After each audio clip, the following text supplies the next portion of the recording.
ExpertMaker has been around since 2006, well before this real mobile revolution started when the first iPhone was released. So why don't you describe, what is ExpertMaker, and then we're gonna really dive into some of these topics that I mentioned at the top.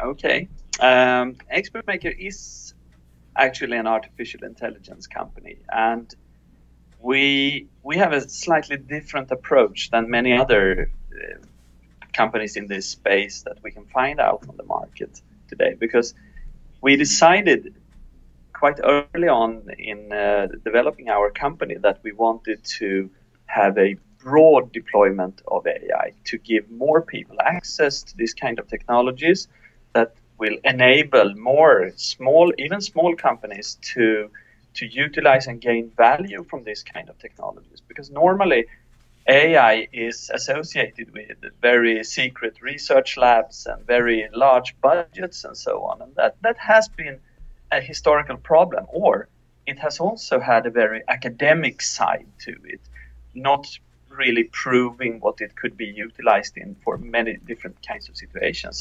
So we are not talking about rocket science anymore. We are trying to provide very simple to use tools that a more broader audience can utilize to enhance and create value for their normal standard business.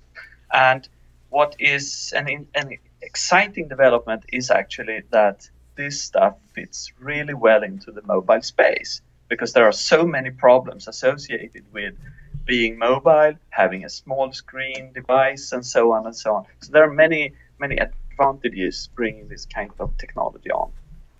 So you're bringing it, like the whole goal of ExpertMaker was to somewhat democratize or simplify artificial intelligence so that small businesses, any business, can start to use this in a way that benefits them, as keeping it out of that research level and bringing it, really making it human, so to speak, artificial intelligence, humanizing artificial intelligence. Does that make sense? That absolutely makes sense, because looking at this space, it normally requires quite a lot to produce anything that's smart, and we all know that today we are writing software in order to produce a good high quality service, regardless if it's for web or it's for mobile. But we have to write that, we have to create programs that do it. Bringing on artificial intelligence becomes more like a teaching activity. It's like having more data available, and how do we transform all this data into something more meaningful, and how do we transform it into new kinds of services that provides value for customers. So that requires new thinking and new tools and a bit new methods, but it's for everyone, because knowledge is not for just the smart guys in the research labs with white coats on them. It's for everyone, because everyone who has a business knows something about their business. And the question is there an efficient tool that can transform some of that knowledge that will improve the business itself or create higher value? For example, can I create a better recommendation system if I have an e-business site, a mobile e-business site? Can I create a higher value by providing better discovery features, for example, so people can find the right products that they need, or a better recommendation system?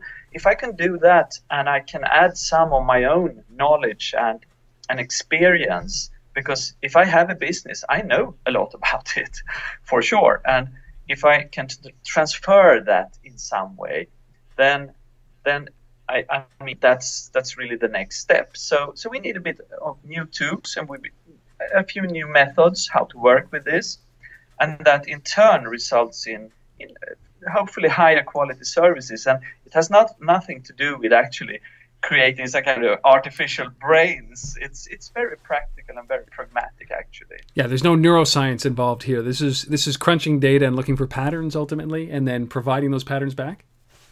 Yeah, that is one way of looking at it, because there are many techniques that we look at. And neuroscience, for example, has had a tremendous impact on artificial intelligence, because we are learning how to create efficient systems and models based and inspired by biological systems. So that's where neuroscience comes into this. But it's still relatively simplistic. And often we misuse artificial intelligence in terms that we always think that it's kind of a rocket science for only very advanced problems, like sending things out in space or creating very advanced discovery system for very complicated data in medicine or whatever it is that we try to achieve. But there are so many applications that could benefit from becoming slightly a bit more human-like, slightly understanding a bit more about where we are, how we want to interact. And that spans over many different faculties, like recognizing images, understanding noise, voices, sounds, music. It spans over recommending stuff, finding an optimal configuration, for example, or estimate something that could help people to understand and to get insights in their own problems or situations and help them to find the right items, for example, to buy.